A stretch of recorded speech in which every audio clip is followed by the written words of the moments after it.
Okay, so we are up, we are live. Now, this is the second stream of the day, which absolutely ridiculous, but hey, it is what we're doing. It's what we signed up for, right? Now, I didn't finish testing everything from the build that I was looking at this morning, and on top of that, there is a new build that has been released. That they have sent me as of this afternoon.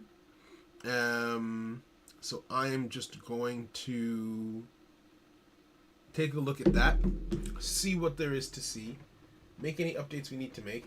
Why?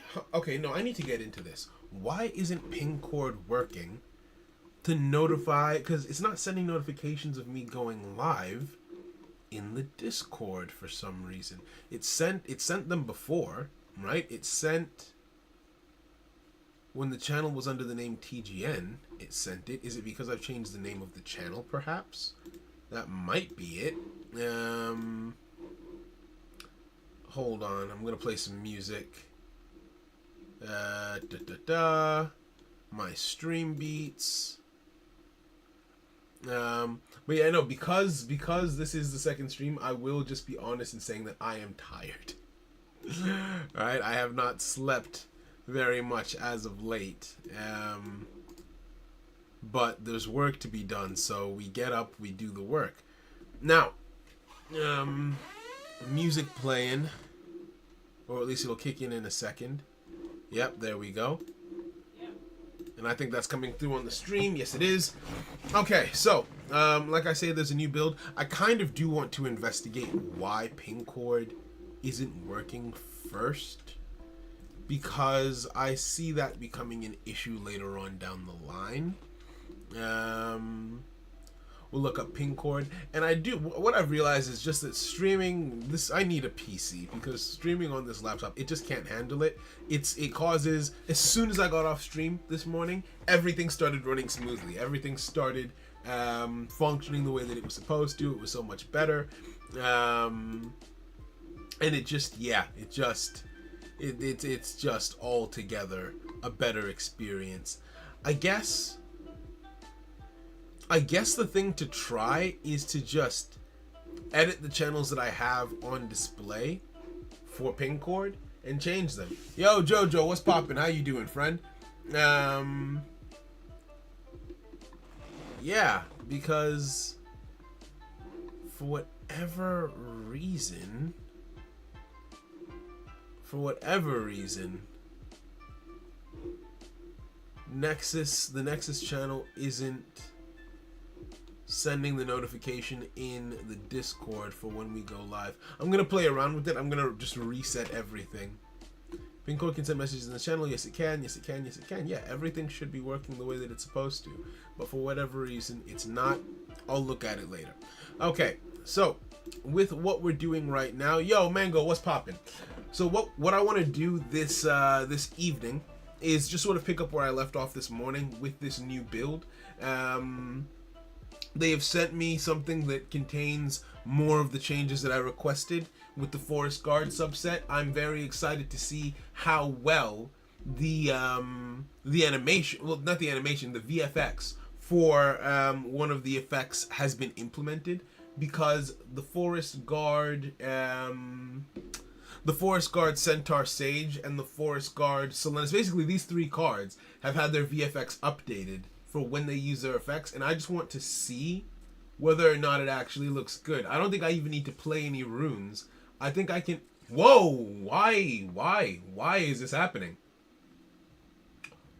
Alright, so already we have an error. Why are they showing me the VFX before they've activated anything? I've just put them on the field. So at 420, let's just note that down. 420 on the second stream. The VFX for the cards started before the cards had even been before anything had even been done. All right, the 4 minutes in, the VFX for the cards began before the preparation phase had even ended. No effects had been activated. Okay, so the declaration phase will roll around. I guess we should still just see what happens when I do actually properly activate the effect, right? Because they're all already glowing. So I guess I should check to see if the glow changes. And also, they're not all supposed to have the same effect on them, which it looks like they... No, actually, that might be different.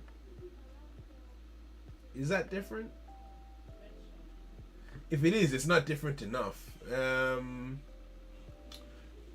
they froze the game. Okay, no, so this is... I can't do anything with this, actually. That's not great. That is really disappointing, and I think that also means that I can't test, right? Because if just the existence of these cards on the field causes the game to freeze, as soon as the effects were activated, why that's annoying is that I can't test...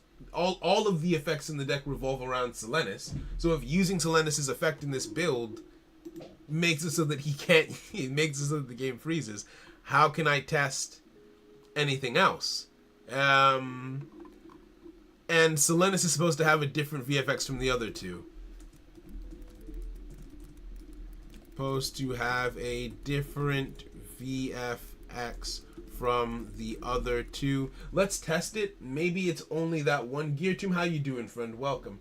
Let's test it. Maybe that was just a glitch. Maybe it doesn't happen every single time.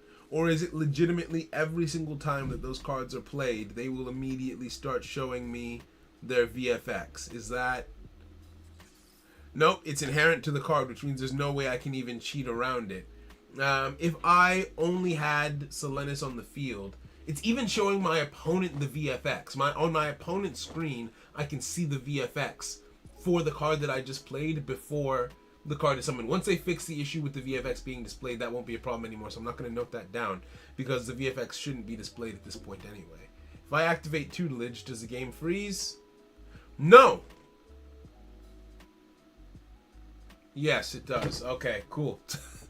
So I can't test. I can't test anything to do with the Forest Guard, because without Selenis to put forest counters on, there's very little that I can actually do. So looking at the things that needed to be checked, if Selenis' effect can't resolve, then I can't test to see whether or not Forest Wall protects Selenis from his own effect. And how do I... You know what? I'm just going to go back to the old build, actually. I think that's the solution to this. I think this build causes such a massive problem that I have no choice but to go back to the older one to continue testing, because there's no other way around it. So I'm going to go back to the build from this morning and work off of that for the rest of this stream. If I check, it should still be in my files. So we check my files, and I want the one from 7 a.m. instead of the one from 4 p.m. And I'll do the same thing over on this device. Update, yes. We'll just close this up. Files. APKs. Installed. And it should be... Let's check the details on this. I think it's this one.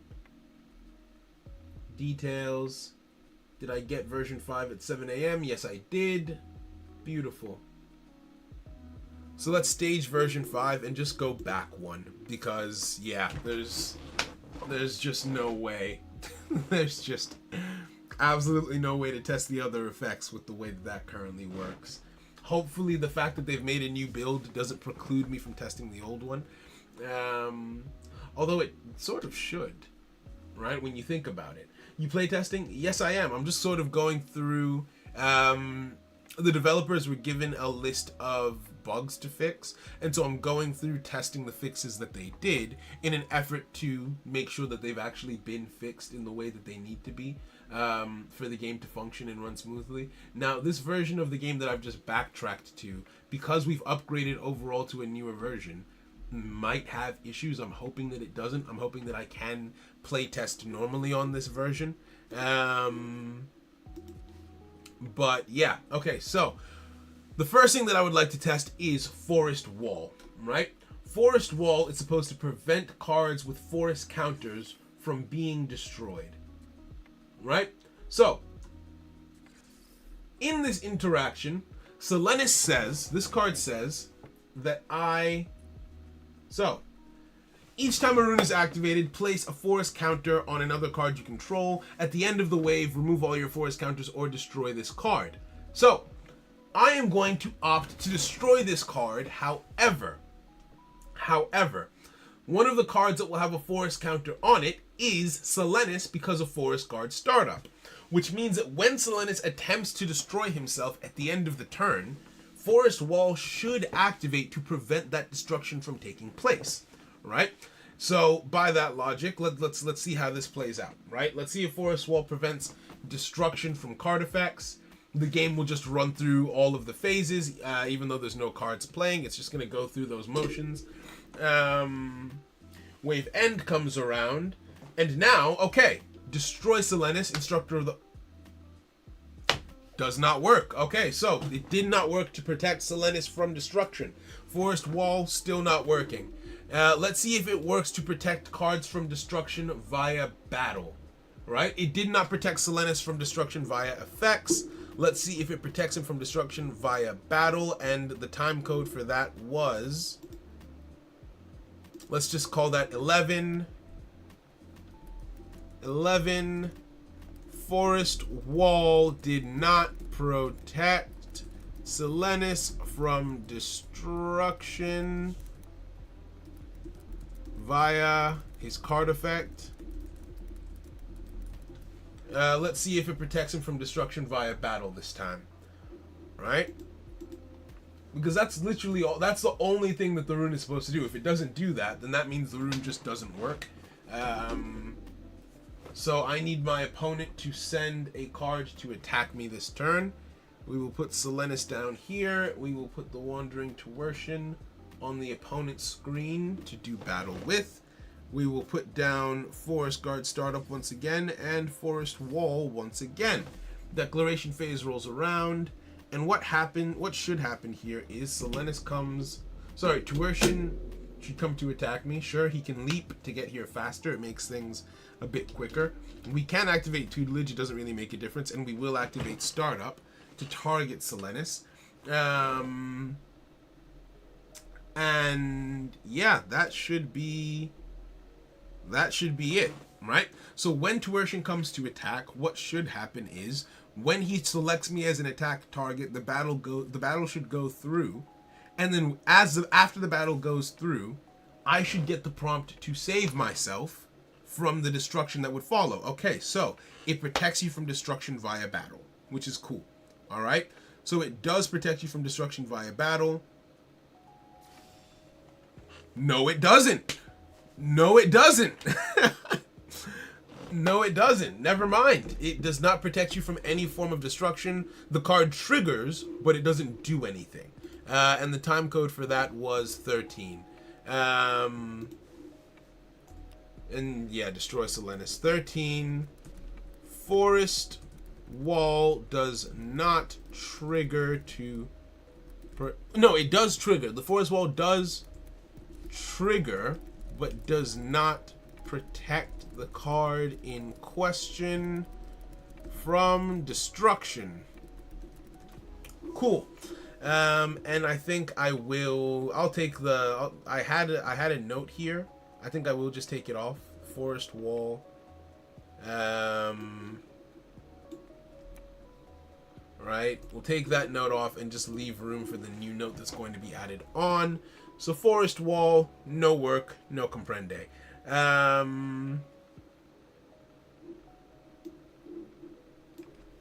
Technically that works.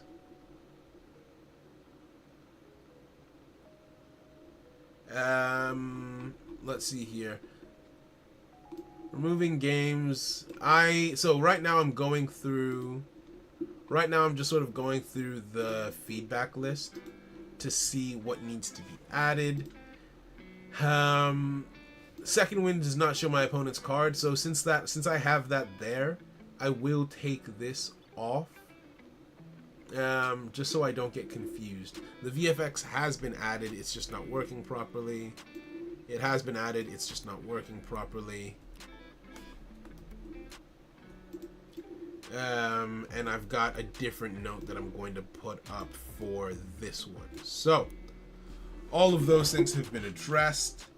All of those things have been addressed in one way or another. So the next thing to test here is forest woodland. Those three things have not been addressed, but that's okay. The next thing to test here is forest woodland. Let's start over. Alright, and if I go remove 2 forest counters from avatars you control, add a forest guard card from your graveyard to your hand. What was the problem with this? Forest Emergence did not show me the menu to remove my counters until the effect was resolved. The player should be shown the menu to remove their counters upon activation. Okay, cool. Additionally, the removal of forest counters is supposed to occur once those cards are selected. Alright, so let's take a look at this. Let's test it out. Forest Emergence.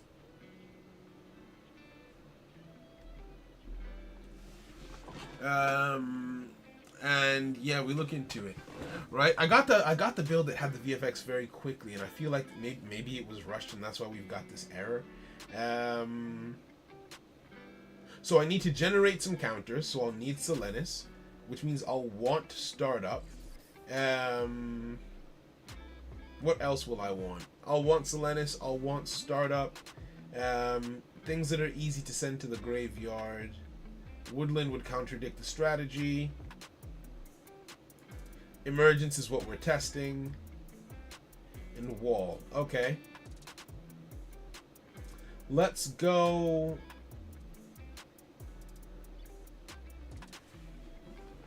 Let's go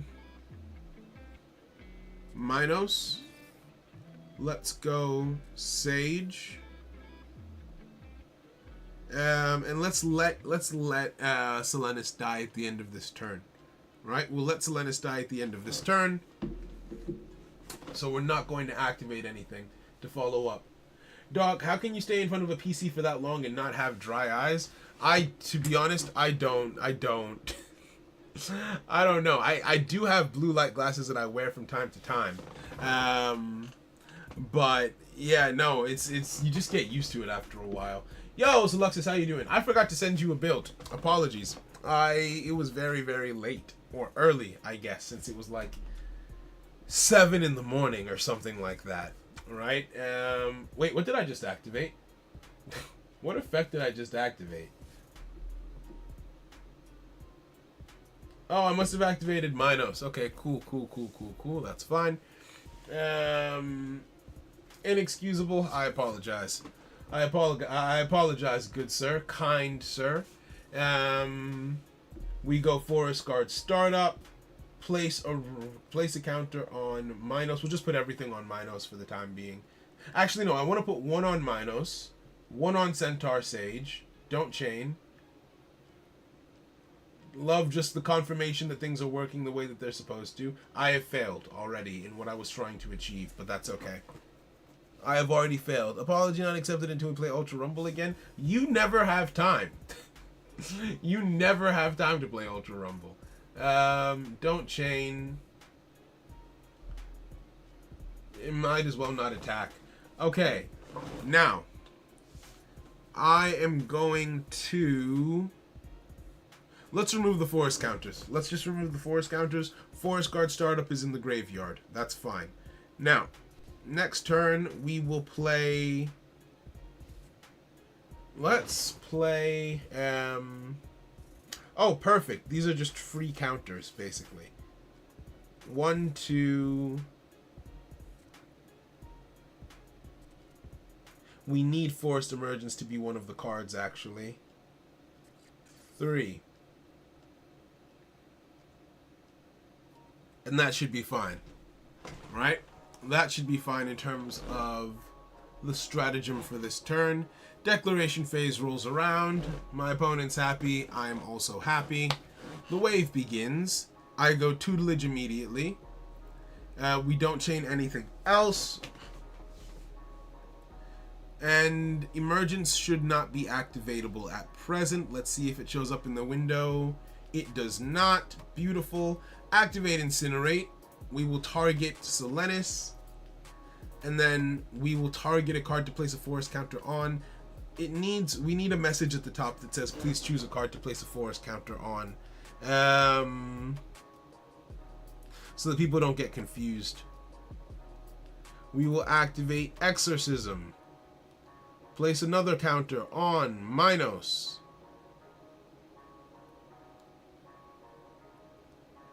Emergence is now activatable. So we will activate Emergence, which will place a counter on...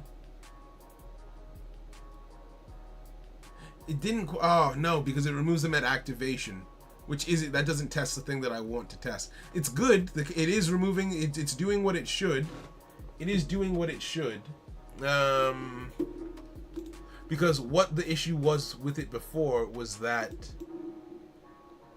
the player wasn't removing the counters until resolution, so they're removing them at the right place now. Excellent, right? What I'm now worried about is, am I getting the correct options for removal? Right? Because it doesn't seem like I am. It does not seem like I am. Let's take a look. On the next turn, don't activate. We move to battle phase 2. I'm just going to turn my toggle off for the rest of the turn so I don't have to keep on pushing that button. And then we will remove all forest counters. Now, in my graveyard, we have only one Forest Guard card. I think I can get that card back, actually. So, if I play Dryad, if I play Goblin Forge, and if I play Startup as well as Hibernation... Yeah, if I play Startup, Hibernation, and let's just pretend my opponent plays a rune here, right? Let's just have my opponent play Incinerate and Cleanse. That's actually too many. He didn't need to play that many. He only needed to play one. Okay, so, Declaration phase. My opponent now has 2 runes. Amazing. I need to just see how well all of these effects actually do what they're supposed to do. So Dryad with 1 counter on him, because there's 1 Forest Guard rune in my graveyard. If I put 1 counter on Dryad, he should be able to destroy himself to get Emergence back in my hand. So let's end the Declaration phase. The wave begins. My opponent has the ability to activate first. He's going to say no. What? Oh, my toggle is off! I'm so dumb. I'm so dumb. My opponent doesn't activate. And I have turn priority. I've messed up the whole turn, I think. I think I can still do what I wanted to do. I think I can still do what I wanted to do in good form and fashion. But yeah, I have less life, so I had turn priority. So I needed to have activated first. I can go tutelage here. Right? I can go tutelage in movement phase 2.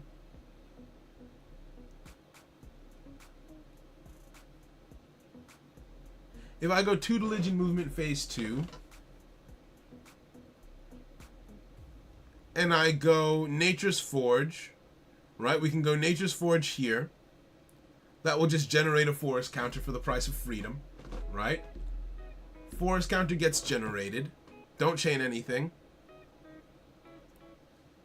Nature's Forge resolves. Tutelage resolves. We need a counter on Dryad is the most important thing. So at wave end, if I Forest Guard Startup on to... Let's say we Forest Guard Startup the Goblin Forge. Tutelage will then place a counter on Dryad. Which means that at this stage, Dryad becomes activatable. If my opponent counters with Incinerate, and they choose to target my... I don't know, my horse, my centaur... I get to place another counter. This one I will place on Goblin Forge, because why not? Good, Emerald Sprout is activatable. Emerald Sprout activates. Please select one card. I don't like that the spelling on that is incorrect, but it let me pull a card out of the graveyard. Beautiful. Alright, my opponent can respond with a rune if they so choose. Exorcism. Let's exorcise the horse so that it doesn't actually get burned. I've changed my mind. I'm friends with the horse now. And I will place a forest counter over here. Now my forest counters are all scattered around. Why can I activate Second Wind? Remove 2 counter. Oh, from cards you control. Okay, so it could have been on anything. Yeah, I think that's fine. I think everything about that is a-okay. Right? So this chain should resolve. I become cleansed. Emerald Sprout, he should die. Beautiful. I think that might have been the wrong animation. We're going to go back and check on that. Startup activates, and we allow Selenis to die. Okay, that all resolved perfectly. I need to check at 25 if Dryad has the right death animation. Does Dryad have the right death animation? I think he did, but I don't remember. I don't know. Okay, so in my graveyard, I have 4 Forest Guard cards. That's healthy. That's healthy. And on the field, I have 2 different cards with counters on. So now, if I put Emergence down, when the turn starts, when I try and activate Emergence, I should have the ability to choose which cards I take counters from, right? But I have the feeling it's just going to automatically take both of them from Dryad. Let's find out. Forest Emergence activates, and it immediately took both counters from Dryad. Why? Why? We'll target to get him back. Hephaestus could activate now, allowing me to choose another card to put a counter on. Yeah, that works perfectly fine. Right? But Emergence isn't allowing you to choose which cards you want to take the tokens off of. It's just automatically taking them, which is not how it's supposed to work. So we'll check 26. 26. Emergence is not allowing you to choose which cards you take the tokens off of. It is just doing it automatically. Other than that, it looks like it's working correctly, right? It looks like it's working correctly other than the fact that it's making the choice for you, which takes a lot of strategy out of the player's hands, which we don't want to do. But the Forest Guard subset is working a lot better than it was before. So that is Forest Emergence that we've just tested. Still has an issue, so we're going to leave that there, right? Yeah, this still has an issue, so we're going to leave it here. Up next is Forest Woodland. When this effect is activated, the player shows a window that displays all the Forest Guard avatars on the field. Okay, so this is only supposed to show me cards with forest counters on them. Forest Woodland. We'll put this on the field. Let's play Entity. Opponent's defense zone. We can put Selenis back on the field, sure. And we can even put Lilith on the field. Now, when I activate Woodland, I should only see 3 targets for its activation, right? The only cards that should be able to activate the effect, that should be valid targets for the effect of Woodland, are Minos, Sage, and Goblin Forge, because they all have 1 forest counter each. And my toggle is off. Oops. We already established that Encore is broken, so that's fine. Encore shouldn't be activatable right now. Activate Forest Woodland. Beautiful. Only the correct cards are targets for this effect. We will choose Goblin Forge. And we could even, if we wanted to. So Goblin Forge is going to go up by 50 here.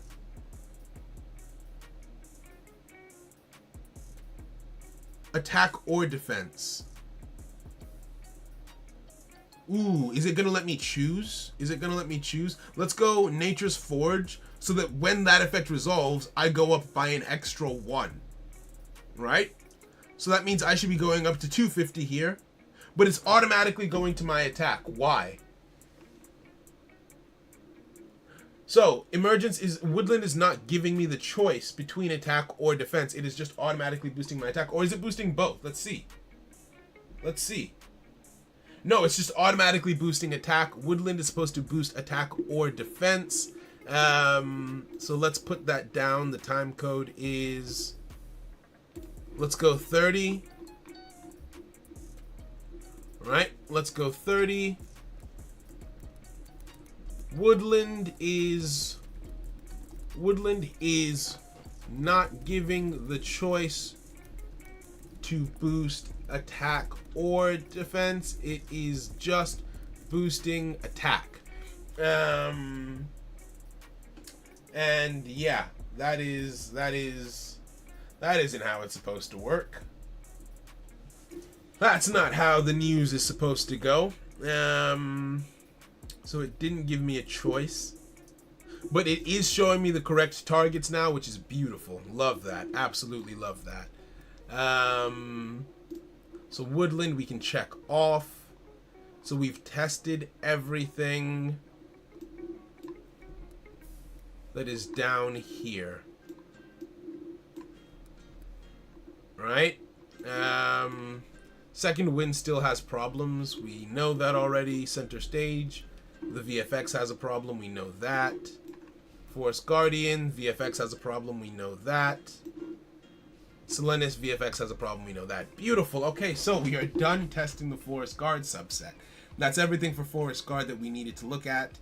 Now it's just the generic general changes, which is the first thing that we'll test is the mechanic of turn priority. So let's start over. Now, in a situation where both players do absolutely nothing, it should be completely random who starts first, right? Who has turn priority to activate their effects first, right? So if neither of us, I joined the room too early, if neither of us do anything, if neither of us spend any life points, we should both get the prompt to activate our effects at the exact same time. But I need to spend life points to activate any of these effects, actually. So let's make this the first test. If I do this, and my opponent puts down one card, I will have less life points than my opponent. Let's see, will I get turn priority or will my opponent get turn priority? If my opponent gets it, then automatically we've disproved this theory. My opponent got turn priority even though I had lower life. Let's try again. Let's start over. Right? Let's try that again. Let's see what happens.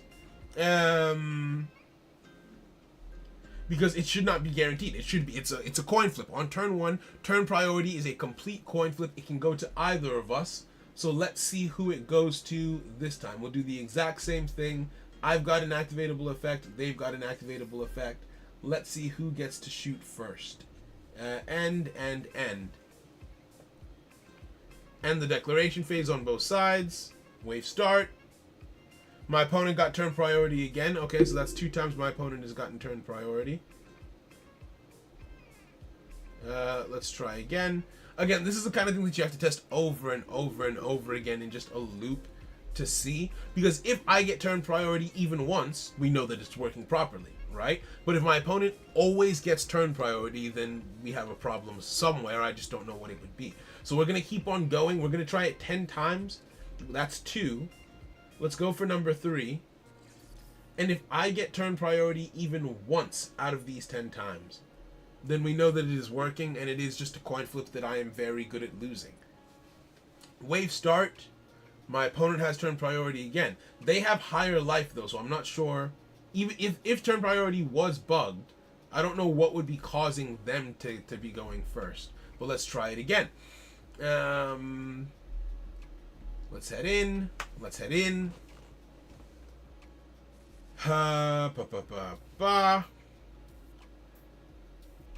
Turn number 1, preparation phase. Let's put you here. Let's put you here. Imagine they just reversed it so that higher life has turn priority. That would be hilarious. This is test number 4. I mean, I'd be so annoyed, but it would be hilarious. I have turn priority. It's random. Turn number 4, I got it doing the exact same thing, which means that I am just very good at being unlucky. It could have been me any of the times before this. I still want to do a few more tests.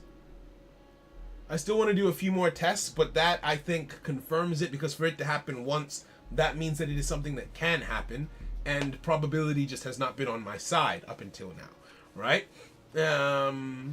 So again, we do the exact same thing. Saul has anti-plot armor. You know the thing, it ebbs and flows. Some days I have anti-plot armor because it's just funny, and other days I'm cracked, just out of my mind. So let's see. Doing the exact same thing, going through the exact same motions, declaration phase. Who gets turn priority? My opponent got it this time. Alright, that's fine. Let's start over. Right? And we just go again. We just keep on going. That was test number 5. So I've gotten it 1 out of 5 times. Right? I got turn priority 1 out of 5 times so far. Which, you know, feels bad. Same thing again. Test number 6. Who gets turn priority? This time it's me. 2 out of 6 times I have randomly gotten turn priority. Beautiful. Let's go again. Truth be told, when we will stress test this in the beta, we will likely get quite a few bug notices. Oh, absolutely. That's just par for the course, right? That's not like, that's expected. That's not new information. That's expected. We 100% are gonna get bugs. If anything, that's what an open beta is for people to help me find bugs that I have not been able to find myself in testing. So I'm looking forward to that more so than anything else, because I wouldn't feel comfortable charging people money for like coins and things like that if the app is not operating at a high enough quality. So I would, and 3 out of 7. That's 3 out of 7 for me. I think that I'm happy with that. I don't need to test it anymore. Yeah, it's random. But yeah, no, I am 100, and I'm looking forward to refining the app in the open beta. That way we don't have any more problems. Okay, so the mechanic of turn priority is now working as it should. Beautiful. The victory screen does not overlap the other screens in the game, which leads to players getting stuck when it appears while they are looking at something else. So this should be an easy thing to test. The victory screen just needs to overlap whatever it is you're doing. So if you're looking at a menu in the game, I entered the room at the same time as myself. If you're looking at a menu for the game, nah, scam the poor, abuse the players. I mean, that's not my philosophy, but I would be lying if I said I haven't seen that done before. So while I'm looking at this menu, if I were to win the game, the menu is beautiful. It gets overlapped. It gets overshadowed. It gets overshadowed. It gets overshadowed. That way I can't get stuck, because what was happening before was you could be looking at a menu. I might be looking at my graveyard, for example, when I win the game, and because I'm looking at a menu, I couldn't get out. It would force me to interact with the menu underneath, so I'd be stuck here. But now it overlaps perfectly. Beautiful. Thank you very much. Appreciate that. Okay, when cards are in a stack, please make it so that the VFX for effects like Zodiac Barrier, Venom Pulse, and Zodiac Spear appear in both the stack menu and the targeting menu. This is a tricky one to test. Let's run away from it and test something easier. Let's test the effect of the freeze rune. The freeze rune, I think I just need to put a general notice for them that all of the runes, all of the effects, I think, will need to have explanation text attached to them. Yeah, let's go with this deck. This deck has the right cards to be able to test the freeze rune, because so many of the effects happen so quickly. It's very easy to get lost in the sauce. It's very, very easy to get lost in the chaos of everything that's happening. So the only thing that we need to do is put down the freeze rune. We will put down Tuertion, for example. And when Wavestart rolls around, I should have the ability to freeze Tuertion in place. Okay, so they may have done what I asked them to do, but there's still something that needs to be looked at, in that it's asking me to discard a card here, but it doesn't have a message saying choose a card to discard. And this is sort of what I mean. I think we need to have text above all of the effect windows almost, because it gets very confusing very quickly. 39 minutes in. The freeze rune. The first window on the freeze rune needs a message above it asking the player which card they would like to discard. I will discard Barrier, but because there's only one viable target, I don't even get to see the menu. I've messed this up. Okay, that was completely pointless. Even as creators of the game, we get lost in all the effects. Oh yes, we do. Have you talked to them about a log system? It's going to, so the log system is part of what I want for the open beta's launch. I am going, once this milestone is done, I'm going to put forward a milestone 8.5 to Bilal before we move on to milestone 9. And one of the things that isn't going to be included in that is, yes, the log system. That way it's easier for people to track, because yeah, it'll be very difficult to follow in the open beta exactly what's happening where. Even if you, like, with experience it does get easier, but even with experience, what is happening? Whoa, what is happening? What is happening? I have no idea what just went on. My opponent was still in, why did we just skip? So the app skipped past wave start.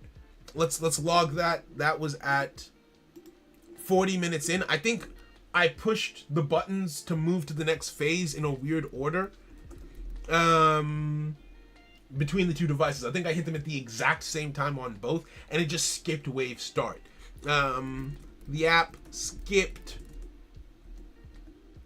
wave start when both players pressed the N buttons for the preparation phase and deculation phase in a strange order. I'll just say out of order. Right? And the effect that I wanted to test was freeze. Let's test it. We'll discard Barrier. Select a card to isolate. Beautiful. Yeah, it has the message on top. So they gave it the correct message. It's just that there needs to be a second message. Alright, now the next thing was the red outline for players' cards when they attack and defend does not look as good as the blue one. Again, this might have just been a placebo thing. This might not actually be true, but it's how it felt to me, right?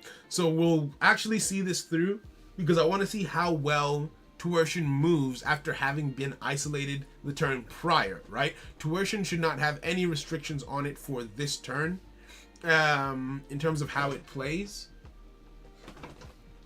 So let's see how this goes. Declaration phase, wave start, no effects to be activated. That's fine. Beautiful. He moves properly. He should be forced to attack here, actually. No option. Okay. And yeah, I think they did improve on the glowing borders. What are your thoughts, actually? So, Alexis, what are your thoughts on the glowing borders around cards when they attack? It's not even a glowing border. When a card, because cards always have a glowing border so that you know whose cards are whose. But then when a card is attacking or defending, if your card is attacking, it'll glow red. If it's defending, it'll glow red. And your opponent's cards glow blue when they're attacking and defending. That was just something that I put in to make it visually easier to follow who's attacking and when. Do you feel like that works, or does the red glow sort of... I don't know, right? Like, because I just prefer the blue glow. Let me summon an opponent's card and show you as an example. If I summon enemy cards here, when you compare them side by side, the red glow and the blue glow, I just have a preference for, I have to activate Orion's Belt because it's a mandatory effect.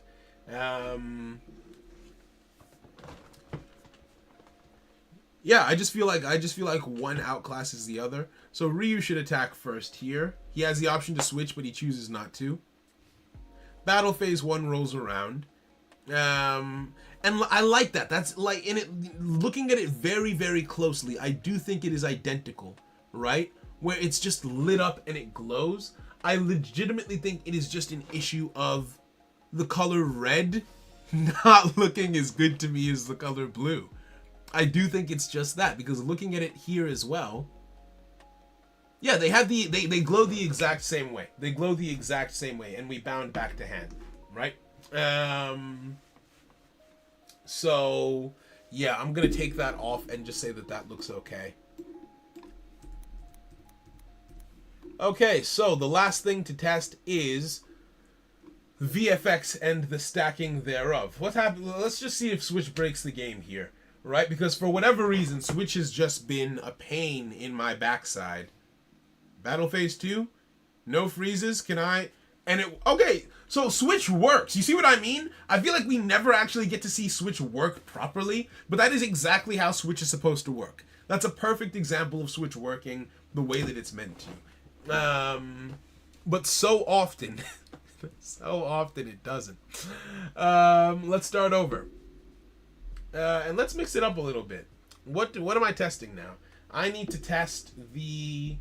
Okay, so I need to test Zodiac Barrier, Venom Pulse. I need to test Zodiac Barrier, Venom Pulse, and Zodiac Spear all at the same time. So let's see if I have... Okay, Venom Pulse is in hand. Awesome. Spear is in hand. Awesome. So we just need to put Barrier in hand, and we will have everything that we need to test in this build. Let's rip Card Exchange from the hand. Put Barrier in the hand. And we can just grab any old rune to put in the resource. And voila, we have a valid deck. Runes don't have synergy rating, so runes can go anywhere you want them to go. Okay, so if I go in for a battle,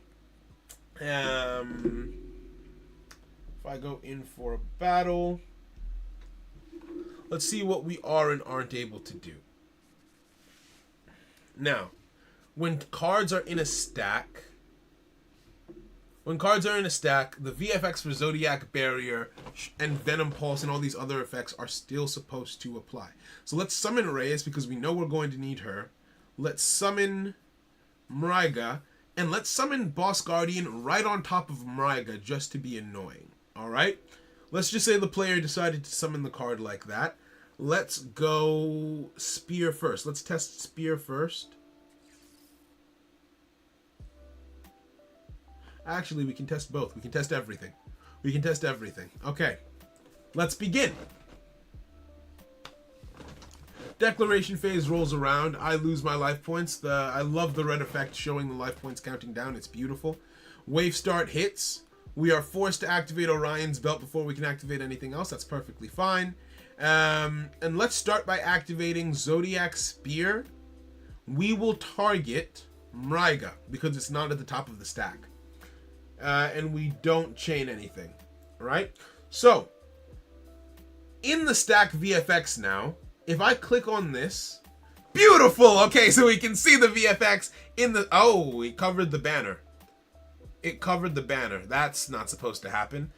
I need to log that. The stack VFX covered the banner at 48. 48. The stack VFX covered the turn phase banner. Okay, alright. Now, the next thing to test is, let's see if when I try and target these cards in the targeting menu, the right effects appear. They do not. Okay, so in the targeting menu, the card that is being affected by Spear did not appear to have the VFX from Spear on it, right? 49. In the targeting menu, the card being, let's protect you, and let's have you act as the barrier. The card being protected, being affected by Spear did not have the VFX on it. Okay, so we're not going to activate this here, but we do have the correct VFX glowing in the stack menu. So the stack menu appears to be working perfectly. It looks like the only thing that isn't working is the targeting menu, right? Because the same thing has just happened with Venom Pulse at, let's call it 50. 50, same as above, but with Venom Pulse. Right? So all of the cards in the... Oh, the turn ended, didn't it? Yeah, the turn ended. That's why everything disappeared. Okay. So, yeah. Please also put timing UX in those menus. Yeah. So the targeting menu one didn't work. Maybe I'm making their lives too difficult by making them do the targeting menu as well, actually. Because that's every single effect. Is it necessary? Because what if I want to do something but I forget that a card is under the influence of a certain effect? Right? I feel like... Because I feel like it would be very easy to forget. I guess you can always look at the field. Nah, we're gonna leave it. Because that puts it on the player, right? It's up to the player to say, oh, I want to target this card with this effect. There's gonna be a battle log. You can close the effect window and look at the cards on the field. You have so many opportunities to keep track of what's being affected by what. Yes, it would make targeting easier because it's like, oh, I can see this, and this, right? But if it's gonna make development more tedious, I don't know that it's worth it, because that means every single effect that has a VFX attached to it will need to appear in every single targeting window for every single card in the game. It's easier to just have it be in the stacks. Actually. So I'm gonna actually cut that out. I don't think it's mandatory. It just puts a bit of a skill requirement on the players, and if it turns out to be a problem later, we can take a look at it then, right? Yeah, we'll take a look at it then instead. And so that is everything that needed to be tested from the last build. That's good. That's refreshing. I'm happy about that. All right, so got a good solid set of revisions to send their way. Now I just need to organize and itemize, and once that's done, the list is getting smaller and smaller. So hopefully very soon we are at a point where it's looking like we're ready to go. Right? At least for this milestone, not as a whole. Right? Oh yeah, by the way, how much did you manage? Literally like 2, maybe 3 hours. But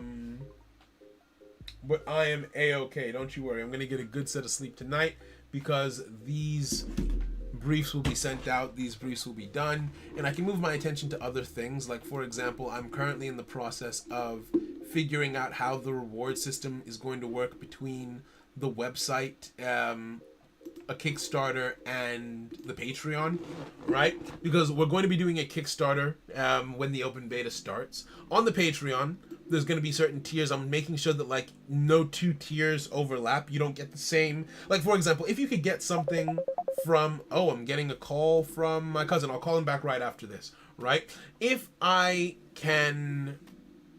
Because, yeah, if over here I can get a custom icon added to the game and there's a price attached to it and it's permanent, I wouldn't want to do that same thing somewhere else. So I'm deciding, like, what you get where. Like, if in the Kickstarter you can get the roadmap for the entire year 0, so all of the base cards, you get the information for them. You can get the roadmap for the first 3 years of the game at a certain tier. You can get paper copies of the Wandering subset sent to you for collection purposes, of course, only. You can design sleeve mats for the game. You get the executive producer title in the credits. And then at the highest tier, you can create a custom card. What I really, really like is how about a unique rarity? So I feel like designing new rarities is more difficult, but one thing that I think is going to be a really, really cool concept that I thought of recently is the card sponsor system. Right? Because NFTs, everyone hates NFTs so much. And so I don't know much about NFTs. There was a point in time where I was considering having Nexus work with crypto in some sense, or do something in that area. But again, I don't know anything about it. And seeing how negatively people react to it, I decided against it. I was like, okay, no, we're not going to do that, because it's just going to attach bad... People will look at Nexus as nothing more than a crypto game. right? Or a scam or something along those lines. So I decided against that. So there's no way for you to like purchase cards and own them and so on and so forth in a crypto sort of sense. Then I realized, well, wait a second, you don't have to do crypto to give people ownership, quote unquote, over certain cards. So what we're doing is, instead of having it be NFT based, there's going to be a card sponsor system whereby if you as a player go onto the Summoners Nexus website, it's currently under construction, so you can't see it yet. But if you were to go into the Summoners Nexus website, all of the cards in the base set of the game, all of the Year Zero cards are displayed on the website, and you can choose one. It's expensive. It's expensive. I will put it out there because it's something that is supposed to be like, this is prestige. This is like up there, right? As a player. And that's if the game really takes off, where basically, if you go on the website and you decide that you want to sponsor Blackjack Echo of the Asylum, you decide that you want that to be your card, well, there will be an icon for every player in the game that is the sponsor icon. It's this gold crest looking thing, right? And if you tap on that gold crest, it will say sponsored by, you get to put your name in, and then you get to put a 100-character message that will obviously be vetted and censored so no one can put anything profane in there. You get to put like a 40 to 100-character message that every single player will see. So anyone who plays Blackjack Echo of the Asylum from now till when the game dies or ends or whatever it is, knows that you are the person who sponsored that card. They are able to play that card because of you and the investment that you put forward towards the game. So if I'm an Asylum subset player, I will just know the name of, for example, just anyone, right? It might be Jojo, it might be Seluxus, whoever, whatever name you decide to put down. Exactly, it's like bragging rights, right? So you don't physically own the card. But as far as everyone is concerned, you are the sponsor of the card, right? In the game. If I decide that I want to sponsor the Wandering Ryu, every Wandering subset player that ever touches this game will know my name because I am the one that sponsored your main card.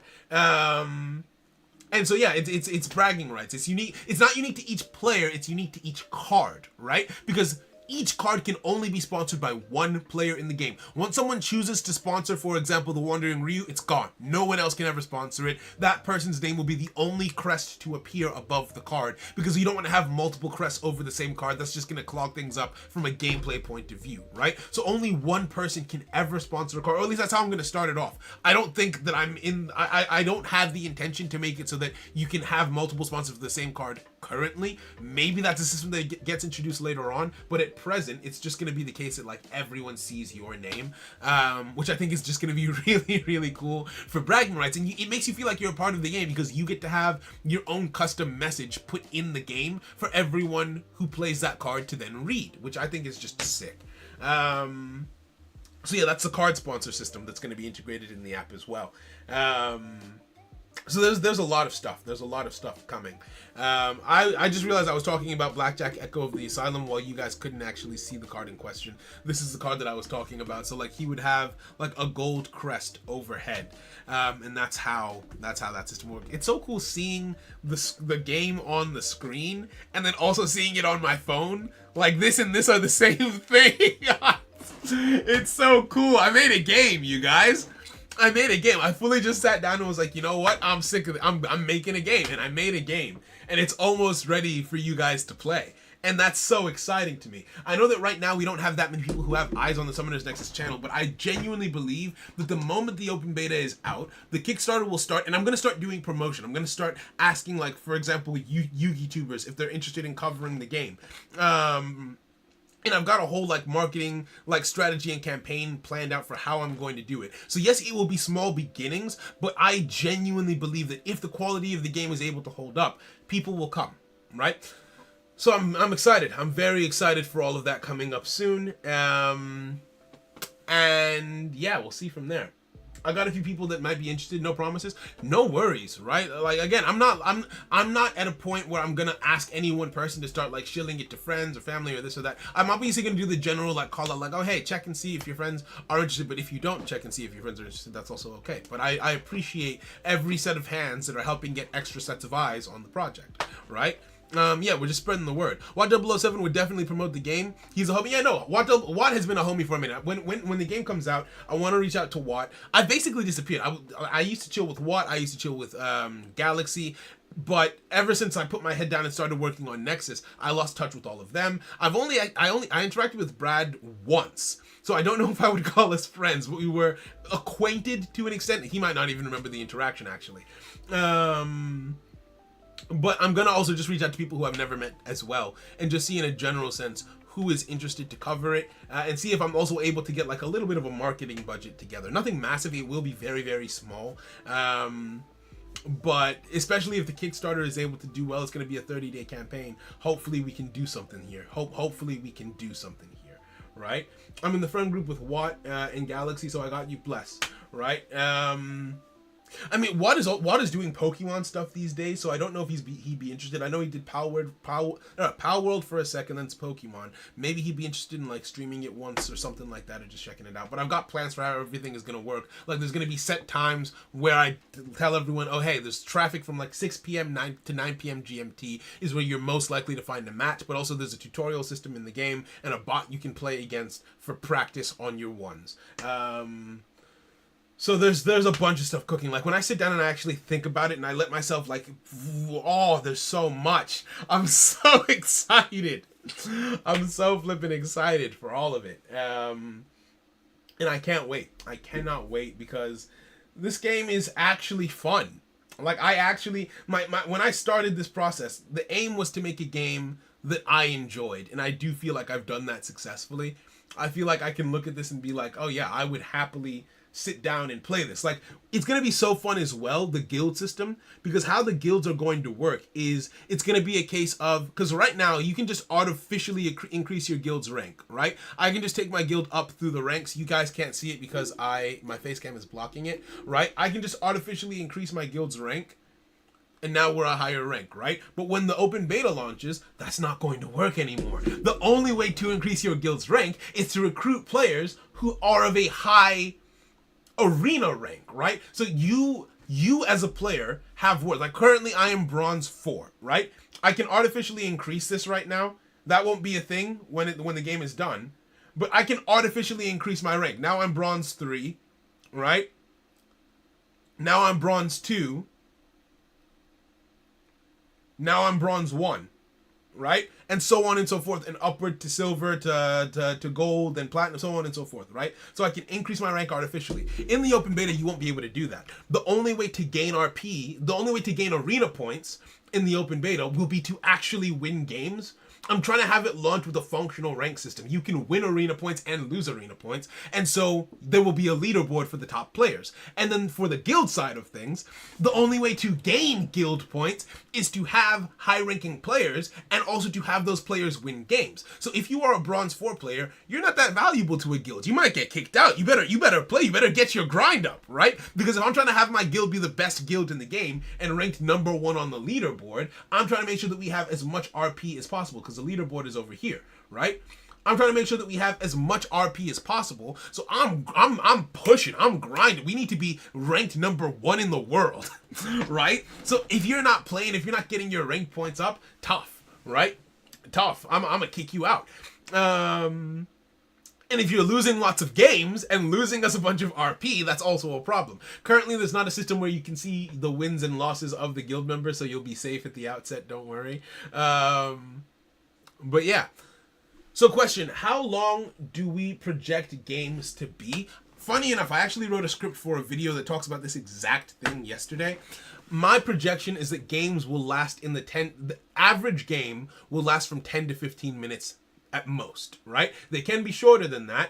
The longest we have ever seen in testing is 22 minutes for a game, and that was like a grindy one that went on to turn 6 and all the effects and everything was happening, and that's only ever happened once. My aim, the sweet spot, is 10 to 15, right? That's one thing, because again, with Yu-Gi-Oh, you can have games that go on forever, like to turn 80, well, that's an exaggeration, but like turn 20, turn this, turn that, and it's going on and on and on.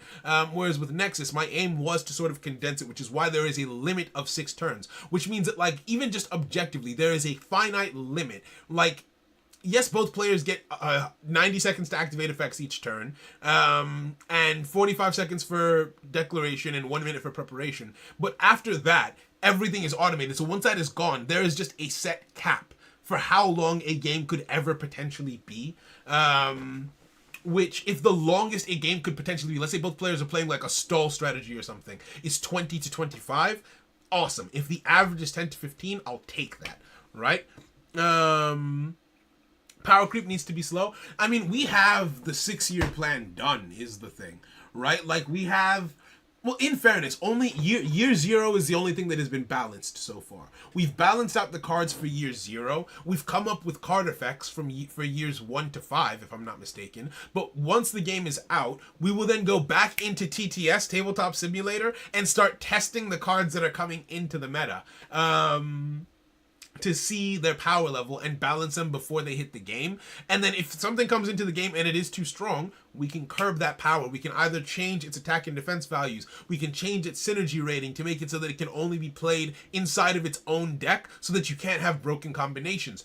And then as a last resort, we can change what the effect itself does, and like nerf it that way. Last resort, if there's no possible way to fix a card without removing it from the meta, I guess I'm not 100% opposed to a ban list. I don't know what's happening. I'm lagging a lot. Sorry about that. I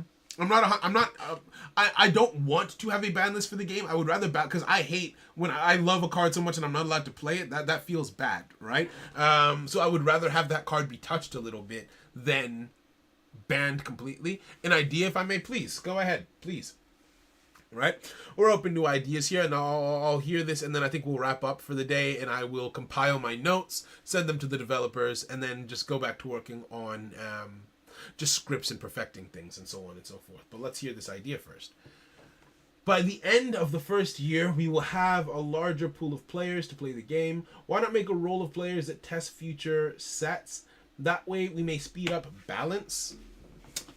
That might be something that happens, right? That's not something that I'm opposed to. But you have to remember, TGN will be operating as a company, which means that anyone... I don't think I would open it up to just players. I also don't think I would make...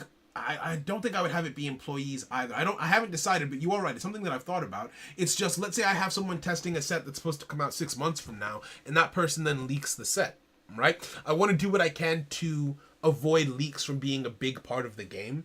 I will be leaking things, but again, it almost feels like my art. There's a way that I want to release it, and so I do want to be very careful with people who I have test the game.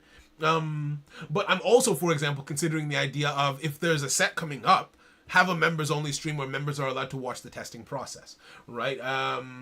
So either it will be a case of like, oh, there has to be an NDA process, or you just have to be an employee of TGN, or something along those lines. But testing will get done. Testing will get done. We'll cross that bridge when we get to it. I'm very confident because we have a year's worth of cards ready to go, like right now. If I had a team of 100 developers, we could have 120 something cards ready for tomorrow. Like balanced, we've tested them, they're ready to go. But as things currently stand, we have to do it step by step incrementally. And then I think when we are halfway through the release of year 1, once we're halfway through the release of year 0, I will then start testing the cards for year 1, right? That way I don't overwhelm myself with any one set of tasks or things at any given point in time. So halfway through year 0, we will start the testing for year 1, because the design for year 1 is already done. I already know the years already, they even have like names, right? Like each year already has a theme dedicated to it. So I have plans for this game's longevity. Like if I head over here and I check out our, will it be, no, it won't be under release. It'll actually just be this document, right?